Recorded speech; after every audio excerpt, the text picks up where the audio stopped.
नमस्कार. राष्ट्रीय मानवाधिकार आयोग, भारत सरकार आणि महाराष्ट्र माहिती तंत्रज्ञान सहायता केंद्र यांच्या संयुक्त विद्यमाने आयोजित असलेल्या संविधानाच्या पारायणामध्ये मी आपल्या सर्वांचे मनपूर्वक स्वागत करतो. सर, आपण आज 5व्या भागाला सुरुवात करणार आहोत. बरोबर. पण हे करत असताना कालचं जे विवेचन झालं त्याच्यावर काही प्रश्न आलेले आहेत. मी आपल्या परवानगीने आपल्याला विचारू इच्छितो आणि त्याच्यानंतर आपल्याला पुढे जाता येईल. हो, निश्चित. संविधानामध्ये नागरिकांच्या मूलभूत कर्तव्याबाबत जो उल्लेख केलेला आहे, तर त्या कर्तव्याचे पालन केले नाही किंवा त्याच्यात कसूर केली, तर काही दंड किंवा काही या ठिकाणी शिक्षेची तरतूद कुठंच केलेली नाही, असं का असावं? असा एक प्रश्न आहे. बरोबर आहे. प्रश्न रास्त आहे.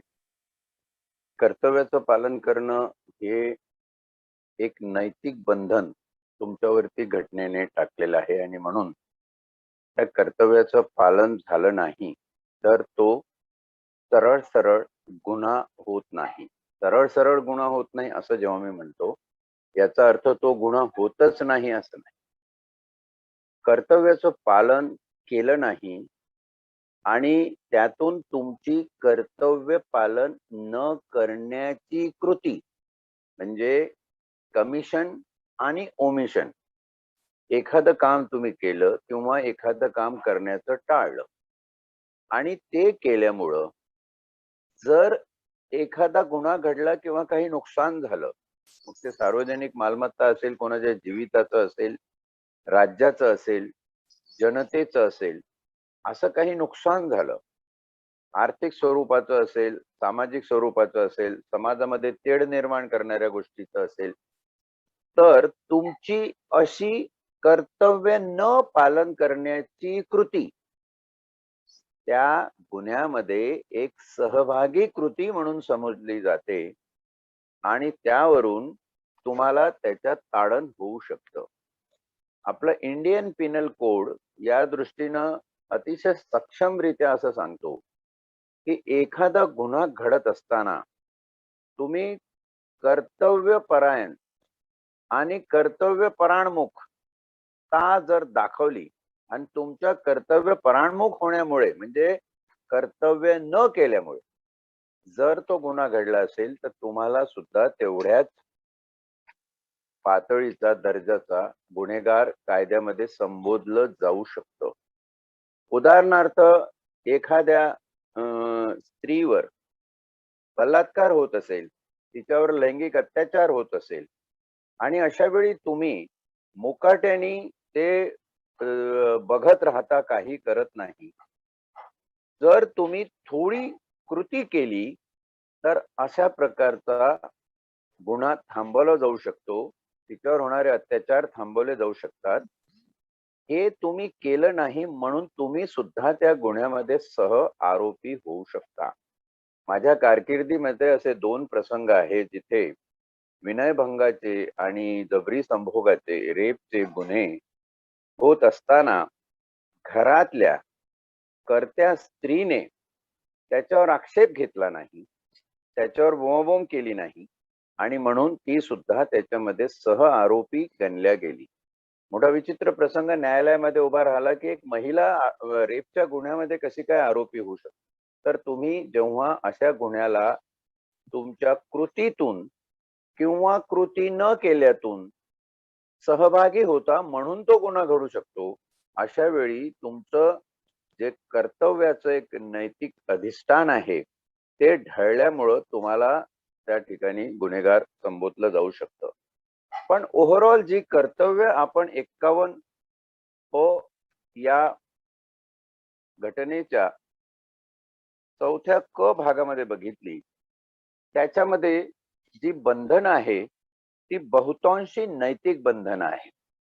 म्हणजे जसं संविधानाचं पालन करणे आणि त्याचे आदर्श व संस्था, राष्ट्रध्वज, राष्ट्रगीत याचा आदर करणे, याच्यामध्ये तुम्हाला प्रावधान दिसत नाही की कुठे शिक्षेची तरतूद आहे किंवा शिक्षेसाठी या ठिकाणी काहीतरी ताडण होऊ शकतं जर याचं उल्लंघन केलं तर. पण त्याच वेळी जर तुम्ही code of Indian flag act बघितला राष्ट्रगीताबद्दलचा जो कायदा बघितला, जे कायदे करण्याचे अधिकार संसदेला आणि राज्याच्या विधिमंडळांना आहेत, ते जर कायदे बघितले तर त्या कायद्यामध्ये जर तुम्ही राष्ट्रगीताचा अपमान केला असेल, राष्ट्रध्वजाचा अपमान केला असेल, तर तो दंडनीय अपराध संबोधलेला आहे. म्हणून आपण या भ्रमात राहू नये की घटनेने जी उद्धृत केलेली तत्व आहे, त्या तत्वांमध्ये गुन्हे जर झाले तर त्याला त्याची दखल घेतल्या जात नाही, तर निश्चितपणे अशाची दखल घेतल्या जाते. हा मुळातच चॅप्टर आहे मार्गदर्शक तत्वांचा. आणि मार्गदर्शक तत्वांमध्ये 1976 साली घटना दुरुस्ती करून जेव्हा आपली मूलभूत कर्तव्य समाविष्ट करण्यात आली, तेव्हा घटनेला असं अभिप्रेत आहे की एक सुजाण सुज्ञ नागरिक म्हणून तुम्ही भारताच्या समाजाचे रहिवासी या नात्याने काही नियम हे स्वतःचे नैतिक नियम म्हणून पाळले पाहिजे. तुम्ही पालन केलं नाही तर तुम्हाला शिक्षा होणार नाही असं नाही. या प्रत्येक गोष्टीवरती तुम्हाला शिक्षेची तरतूद असणारे कायदे असल्याचं एका बाजूला दिसतं. जसं वने, सरोवरे, नद्या व वन्य जीवसृष्टी यासह नैसर्गिक पर्यावरणाचे रक्षण करून त्यात सुधारणा करणे आणि प्राणी मात्राबद्दल दयाबुद्धी बाळगणे, हे एक नैतिक वाक्य झालं. आपण एखादा उपदेश करतो, एखादी सूचना करतो, एखादं मार्गदर्शन करतो, तशा प्रकारचं हे मार्गदर्शन झालं. पण हे जर तुम्ही केलं नाही तर आपल्याकडे पर्यावरणाच्या रक्षणासाठी जे कायदे आहेत त्या कायद्यामध्ये मात्र शिक्षेची तरतूद आहे. तर हा भाग मला वाटतं या ठिकाणी समजून घेतला पाहिजे. सांगण्यामध्ये ते कदाचित राहून गेलं असेल, परंतु प्रश्नकर्त्याचं स्वागत करतो, अभिनंदन करतो की त्यांनी अशा प्रकारचा प्रश्न उद्धृत केला. याच्यामध्ये आपल्याला शिक्षेची तरतूद आहे हे लक्षात घेतलं पाहिजे. एक उपप्रश्न अशा पद्धतीचा आहे सर, की बऱ्याच वेळेला बघतो आपण की घटनांचं व्हिडिओ चित्रण पत्रकारांच्याकडून प्रसारित केलं जातं. म्हणजे याचा अर्थ ते त्या घटनेला थांबवण्यापेक्षा जास्त त्याच्या चित्रीकरणाकडे किंवा त्यांच्या त्या कामाकडे लक्ष देतात. तर ते सहआरोपी होऊ शकतात का आणि अशी काही उदाहरणं आहेत का? हो, 6 आरोपी ते होऊ शकतात. 31 डिसेंबरचा एक प्रसंग आहे.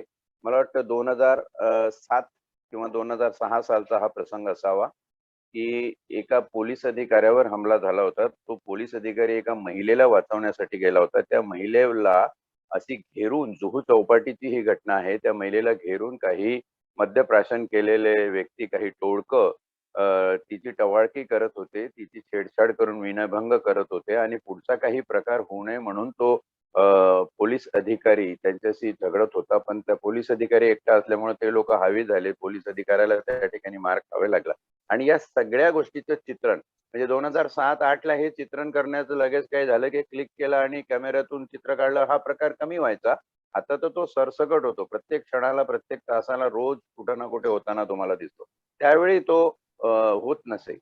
पण तो काही जो प्रकार झाला होता तिथं एक कॅमेरामॅन त्याचं चित्रण करत होता एका जणाचं, आणि त्या कॅमेरामॅनला सुद्धा त्याच्यामध्ये आरोपी करार दिलं होतं की त्याला त्या महिलेला वाचवण्यापेक्षा, तिच्या अब्रूचं रक्षण करण्यापेक्षा तिचं चित्रण करणं महत्वाचं असतं. हा एक प्रकारचा विकृतपणा म्हणता येईल, किंवा जरी त्याने त्याच्या मीडियाच्या कर्तव्याचा भाग म्हणून केला असता तरीही एखाद्या स्त्रीचं लज्जेचं रक्षण करणं हे कर्तव्य त्याच्या नोकरीच्या कर्तव्यापेक्षा श्रेष्ठ आहे, आणि म्हणून त्यालाही त्याच्यामध्ये आरोपी करार दिलं गेलं होतं. एखादा माणूस एखाद्याला डुबवत असेल, कोणतरी बुडत असेल आणि तुम्ही त्याचं नुसतं चित्रण करता आणि त्याला बुडण्यापासून वाचवत नाही, तर तुम्ही तुमच्या कर्तव्यात कसूर केलेली आहे, कर्तव्य परायणमुख तुम्ही झालेला आहात, आणि त्यासाठी तुम्हाला सह आरोपी त्याच्यामध्ये केलं जाऊ शकतं. अशा घटना अनेक आहेत.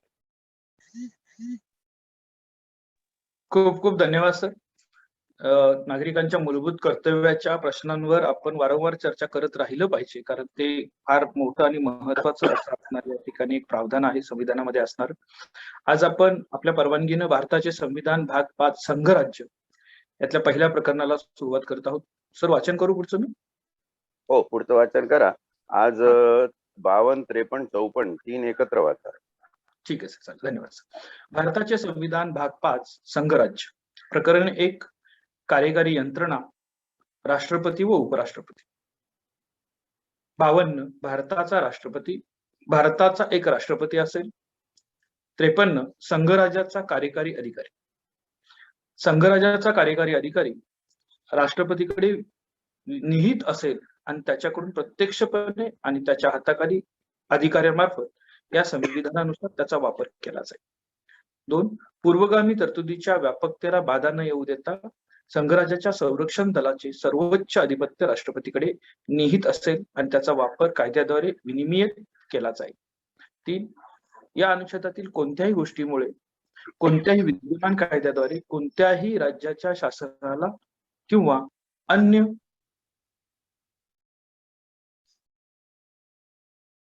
प्राधिकाऱ्याला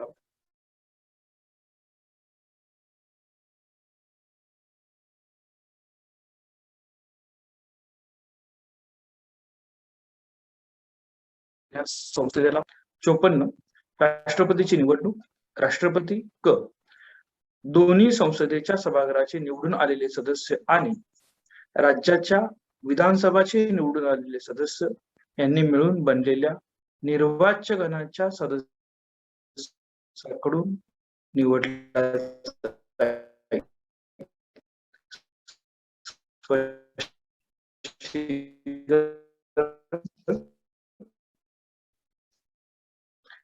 या अनुच्छेदातील या दिल्लीचे राष्ट्रीय राजधानीतील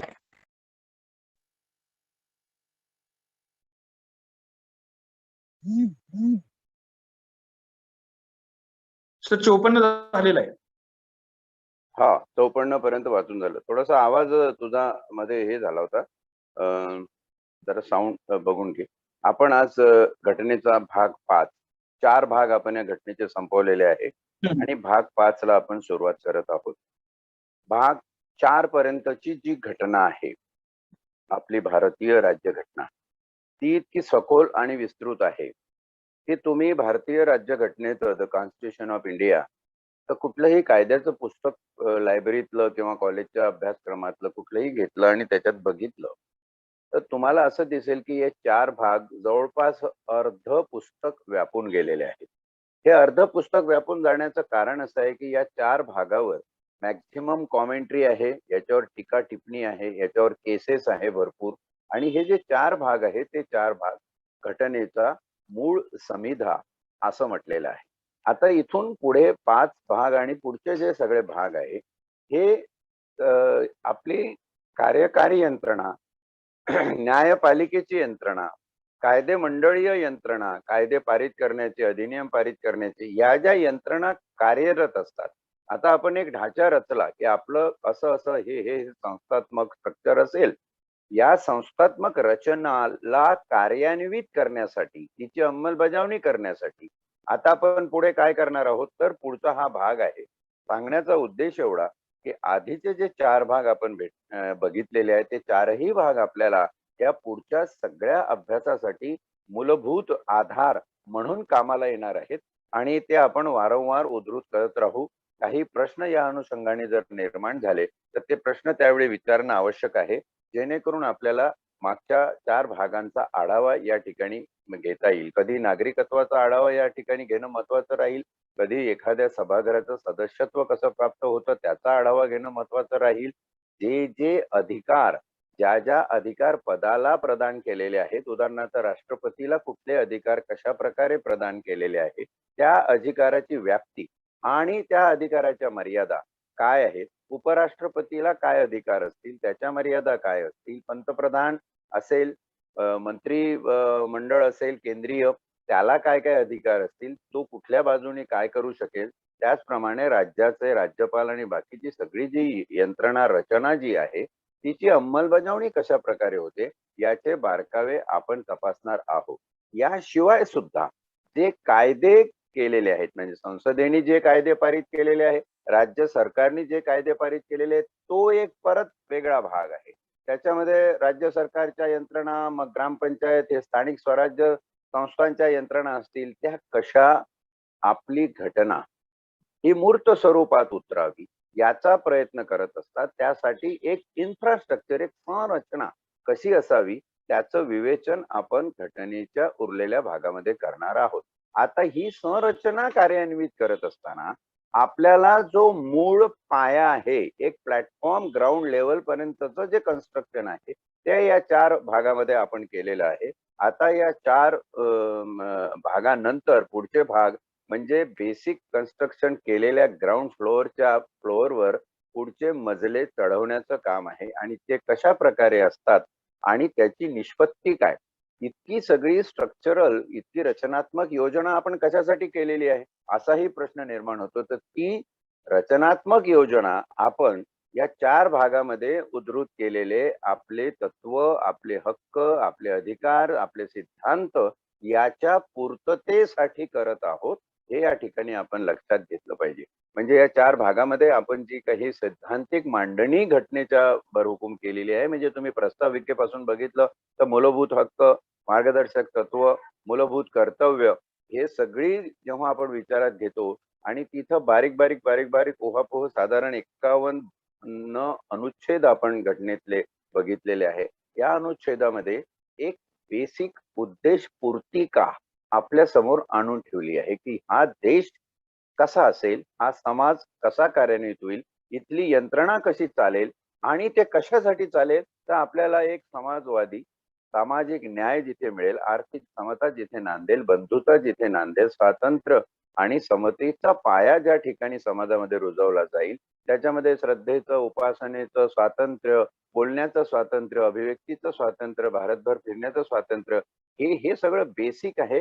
त्याला कुठेही बाधा जाणार नाही अशा प्रकारे आपण आपली यंत्रणा कार्यान्वित केलेली आहे. थोडक्यात यंत्रणा जेव्हा कार्यान्वित होते, एखादी गाडी फॅक्टरीमध्ये तयार झाली आणि ती आता फॅक्टरी सोडून बाहेर गेलेली नाहीये, शोरूम मध्येच ती गाडी आहे. शोरूम मध्ये त्या गाडीचा स्पीड किती असावा, त्या गाडीला पेट्रोल लागेल की डिझेल लागेल, ते त्या गाडीचा रंग कसा असावा, ते गाडी कुठल्या स्पीडला किती याच्याने ऍव्हरेजनी चालावी, असं वगैरे जे सगळं असं हे केव्हा सिद्ध होईल, जेव्हा ती गाडी एकदा रोडवर येऊन आपलं चलन सुरू करणार नाही. तशी आता आपल्या घटनेत निर्माण केलेलं हे जे वाहन आहे ते आता भाग 5 पासून रोडवर येत आहे आणि प्रॅक्टिकल या सगळ्या सिद्धांताचं व्यवहार्य स्वरूप काय आहे नेमकं, ते आपण या ठिकाणी बघणार आहोत. म्हणून हा एक रोचक भाग आहे. याच्यामध्ये लक्षपूर्वक एक एक बघा की कधी कधी असे प्रश्न पडतात की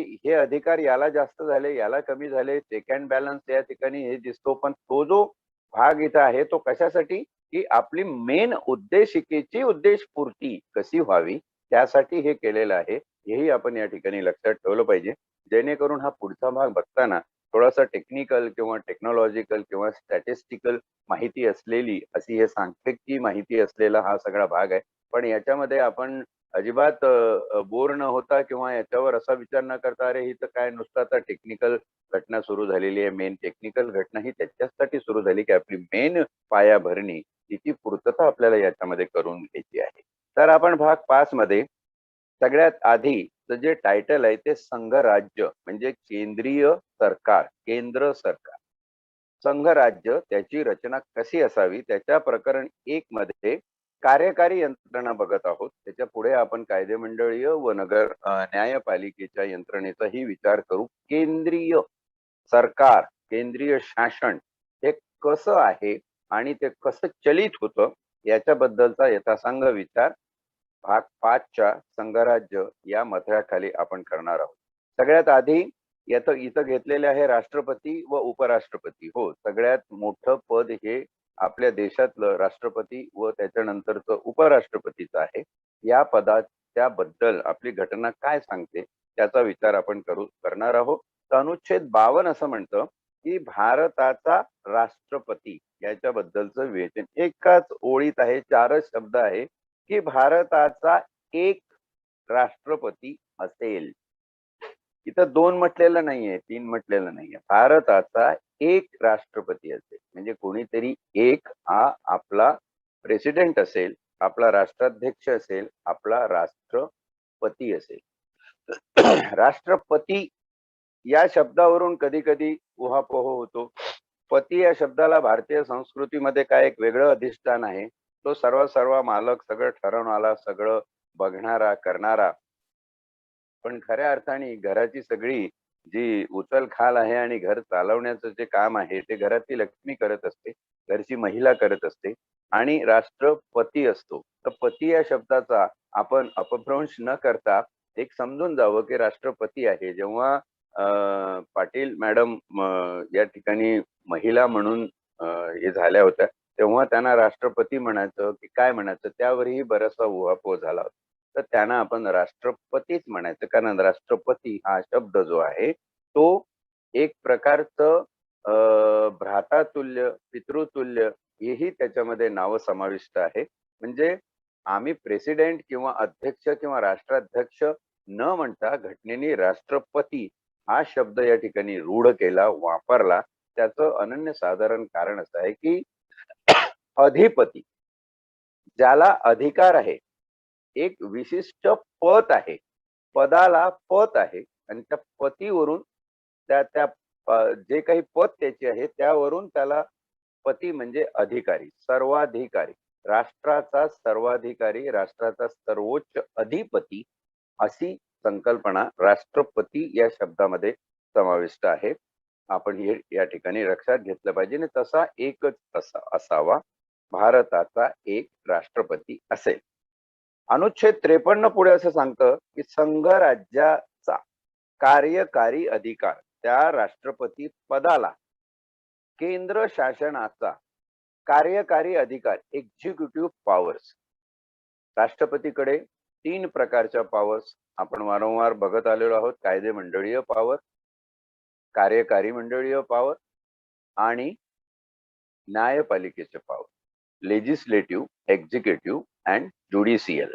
त्याच्यातला आपण या अनुच्छेद 53 मध्ये संघ राज्याचा कार्यकारी अधिकार हा राष्ट्रपतीला काय असेल ते बघू. त्याच्यामध्ये समभाग 1 अनुच्छेद 53 असं सांगतं की संघ राज्याच्या कार्यकारी अधिकार, संघ राज्याचा कार्यकारी अधिकार राष्ट्रपतीकडे निहित असेल, म्हणजे वेस्टेड इन द पोस्ट, त्यांच्याकडे तो त्या पदाला दिलेला अधिकार असेल. त्यांच्या पदामध्ये, राष्ट्रपती या नावामध्ये राष्ट्रपतीकडे कार्यकारी अधिकार सोपवलेला असेल, त्याच्या त्या पदामध्ये तो समाविष्ट असेल, निहित असेल आणि त्याच्याकडून प्रत्यक्षपणे किंवा त्याच्या हाताखालील अधिकाऱ्यांमार्फत या संविधानानुसार त्याचा वापर केला जाईल. म्हणजे जो कुठला अधिकार राष्ट्रपतीला कार्यकारी मंडळाचा प्रदान केलेला आहे, तो त्याच्या पदामध्ये निहित केलेला आहे, तो अधिकार राष्ट्रपती स्वतः प्रत्यक्षपणे किंवा त्याच्या हाताखालची जी काही यंत्रणा आहे त्या यंत्रणेतल्या अधिकाऱ्यांमार्फत या संविधानानुसार त्याचा वापर केला जाईल. इथे या संविधानानुसार हे अधोरेखित करण्यासारखा शब्द आहे. राष्ट्रपतीकडे कार्यकारी अधिकार आहेत, राष्ट्रपती स्वतः प्रत्यक्षपणे त्या अधिकाराचा वापर करू शकतात किंवा त्याच्या हाताखाली असलेल्या अधिकाऱ्यांमार्फत त्या अधिकाराचा वापर करू शकतात, पण तो वापर संविधानानुसारच झाला पाहिजे, संविधानानुसारच झाला पाहिजे.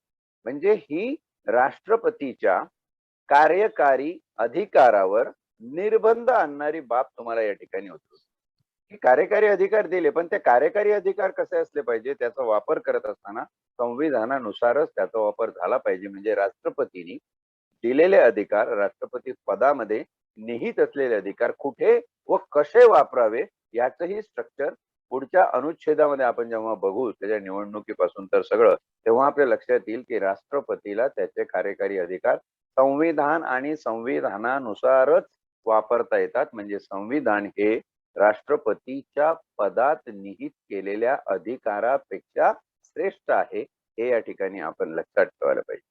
दुसरं, इथं अधिकार म्हटलेला आहे, इथं हक्क दिसत नाही तुम्हाला. राष्ट्रपतीचा हक्क असं कोणी म्हणत नाही. ते मूलभूत हक्क आहे, ते नागरिकाचे आहे, ते जनतेचे आहे. We the people of India, त्यांना जे मूलभूत हक्क आहे ते आपण त्याच्यात बघितले. हक्क आणि अधिकार त्याच्यातली पण आपण तफावत त्यावेळी बघितली होती की हक्क जे मानवीय दृष्टिकोनातून नैसर्गिकरित्या तुम्हाला प्राप्त आहे, तुमच्या अभिव्यक्तीला उजागर करण्यासाठी, माणूस म्हणून जगण्यासाठी, त्याला आपण हक्क म्हणतो. आणि कुठल्याही कायद्याने पारित केलेले किंवा घटनेमध्ये तुम्हाला दिलेले, ज्याच्यासाठी एक प्राधिकृत अधिष्ठान त्याला आहे, कुठेतरी एक लिखत आहे, त्या लिखाणाच्या बरहुकूम तुम्हाला मिळालेले जे आहेत त्याला आम्ही अधिकार म्हणतो. हक्क आणि अधिकार याच्यामध्ये गडबड होऊ नये. राष्ट्रपतींना हे अधिकार आहेत, राष्ट्रपतींना हक्क नाही, अधिकार आहेत. आणि त्या अधिकाराची सीमा, त्याची परिसीमा, त्याची बंधनं, त्याचे निर्बंध सगळं काही व्यवस्थित आणि नियंत्रित करण्यासाठी घटनेनेच पुढे सगळा नियम क्रमांक लादून दिलेला आहे, इथं सांगितलेलं आहे, विस्तृतपणे एक्सप्लेन केलेलं आहे. लादलेलं आहे अशासाठी की त्या अधिकार कक्षेच्या पलीकडे राष्ट्रपती पद जरी सर्वोच्च असत तरीही ते जाऊ शकत नाही, हे या ठिकाणी समजून घेणं महत्वाचं आहे. घटनेत लिहिलेले शब्द आणि शब्द या प्रत्येक शब्दाला बराचसा अर्थ आहे आणि फार विचारपूर्वक विवेक प्रचूर बुद्धीने आपण या ठिकाणी शब्द दिलेले आहे की त्यांच्या हाताखालील अधिकाऱ्यामार्फत किंवा प्रत्यक्षपणे या संविधानानुसार त्याचा वापर केला जाईल. राष्ट्रपतीच्या पदावर निर्बंध आहे. राष्ट्रपतीला दिलेल्या अधिकाराचा वापर राष्ट्रपतीला बेछूटपणे त्याला वाटतं तसं करावं असं होणार नाही. तर या संविधानात जी प्रक्रिया विहित करून दिलेली आहे त्याप्रमाणे ते आपल्या पदाचे अधिकार वापरतील.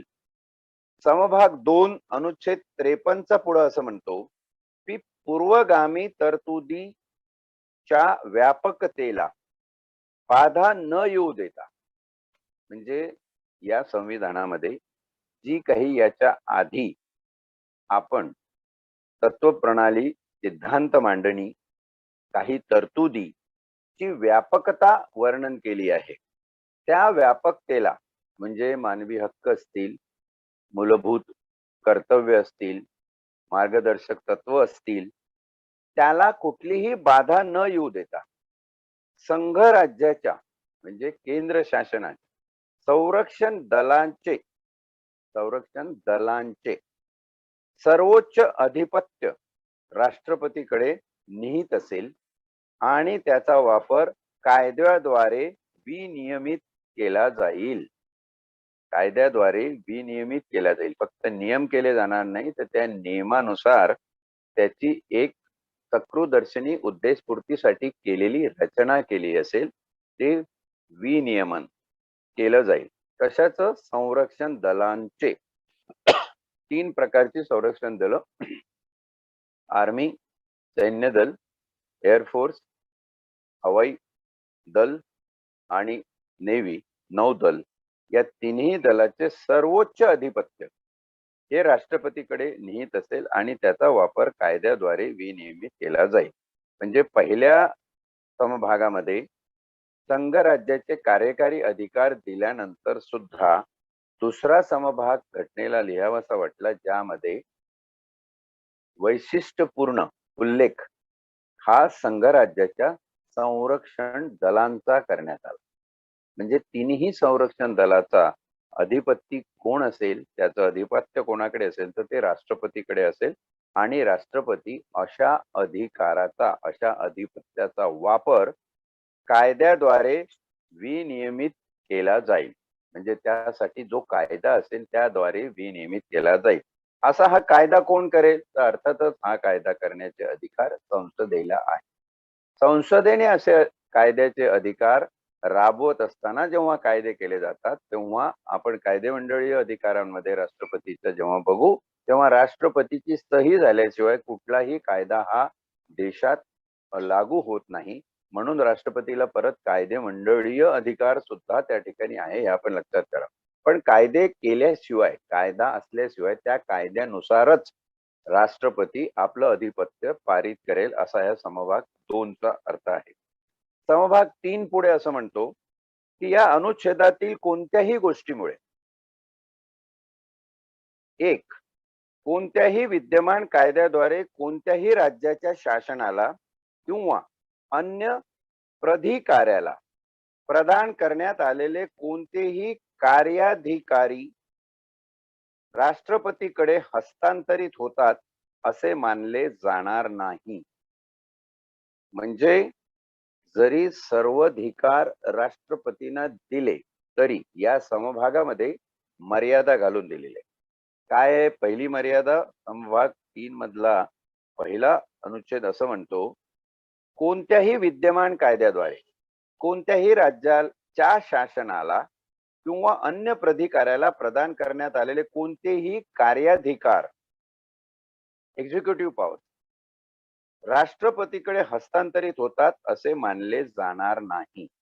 म्हणजे जर समभाग 2चा अर्थ जर समभाग 1चा अर्थ लावला अनुच्छेद 53च्या, तर असा प्रश्न निर्माण होतो की सगळेच कायदे आणि सगळेच राज्याचे अधिकार अधिपत्य हे राष्ट्रपतीकडे असेल.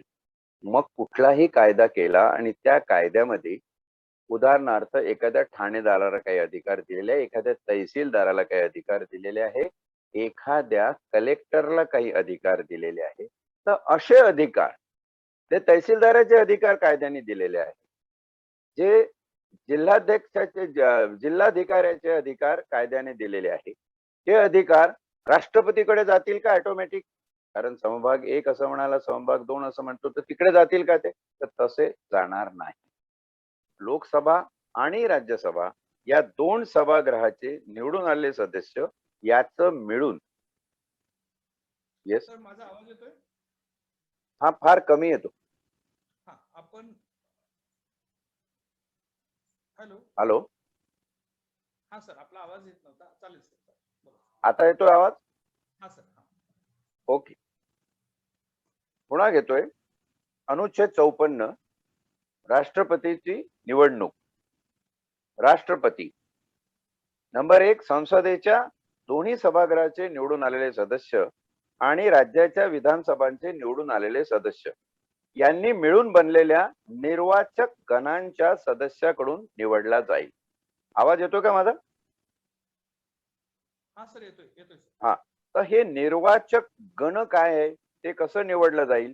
त्यामध्ये आपण आता पुढे जेव्हा 55 मध्ये राष्ट्रपतीची निवडणुकीची रीत बघू, द प्रोसिजर प्रक्रिया, राष्ट्रपतीच्या निवडण्याची प्रक्रिया जेव्हा आपण अनुच्छेद 55 मध्ये बघू, तेव्हा आपल्याला निर्वाचक गण ही काय संज्ञा आहे त्याचा उलगडा होणार आहे. त्याचा उल्लेख आपण 55 मध्ये घेऊया.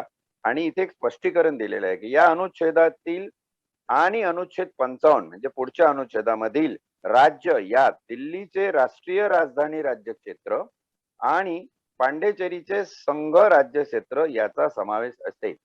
त्याशिवाय आपण जेव्हा 55 मध्ये बघू की सगळी भारतातली राज्ये आणि केंद्रशासित प्रदेश ही जी घटना दुरुस्ती आहे 1992 साली झालेली, त्याच्यामध्ये अनुच्छेद 54 मध्ये दिल्लीचे राष्ट्रीय राजधानी राज्य क्षेत्र, तुम्हाला माहित असेल दिल्लीचं जे क्षेत्र आहे हे केंद्रशासित प्रदेशाव्यतिरिक्त दिल्लीत राजधानी असल्यामुळं राष्ट्रीय राजधानी राज्य क्षेत्र या नावाने संबोधलं गेलेलं आहे.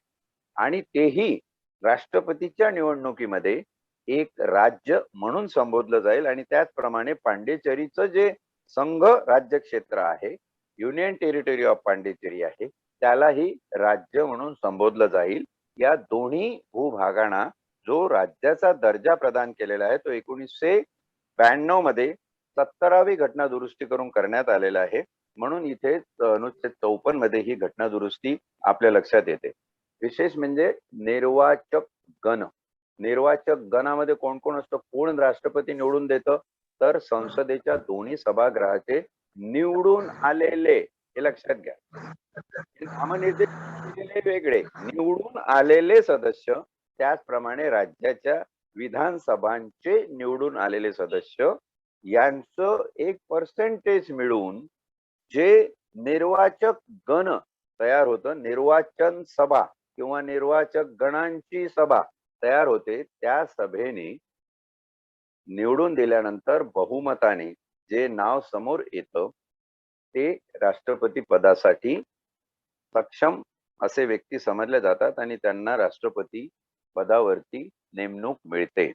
राष्ट्रपतीची निवडणूक कशी होते, राष्ट्रपतीचं नेमणूक पत्र कोण देतं, राष्ट्रपती आपल्या पदाचा कार्यभार सांभाळण्याआधी कसल्या प्रकारची शपथ घेतात, याची सगळी जी प्रोसिजर आहे ती आपण अनुच्छेद 55 पासून पुढे बघणार आहोत. राष्ट्रपतीच्या निवडणुकीची प्रक्रिया.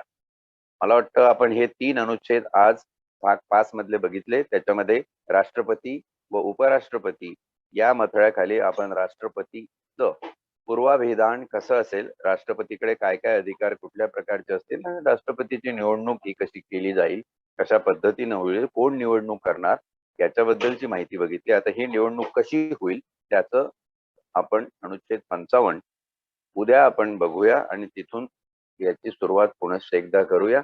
आज विचारलेल्या या भागांवर प्रश्न असतील तर तेही आपण उद्या घेऊ. आज वेळ झालेली आजच्या संविधान पारायणाच्या पर्वाची, म्हणून हे पुष्प आजच्या संविधान पारायणाचं इथेच थांबवतो आणि माझ्या वाणीला विराम देतो. धन्यवाद. खूप खूप धन्यवाद सर. भारताच्या सर्वोच्च पदाचे अधिकार आणि निवड प्रक्रिया या महत्वाच्या घटकाला सुरुवात झालेली आहे आणि मला वाटतंय या पद्धतीने पुढे जात असताना अगदी ग्रामपंचायत सदस्यापर्यंतची ही सगळी रचना आणि त्याच्या असणारी वेगवेगळी प्रावधानं आपण इथून पुढच्या काळात बघणार आहोत. तर सर्व संविधानाचे शिलेदार जे ऑनलाईन सहभागी झाले होते यांचे मनपूर्वक आभार व्यक्त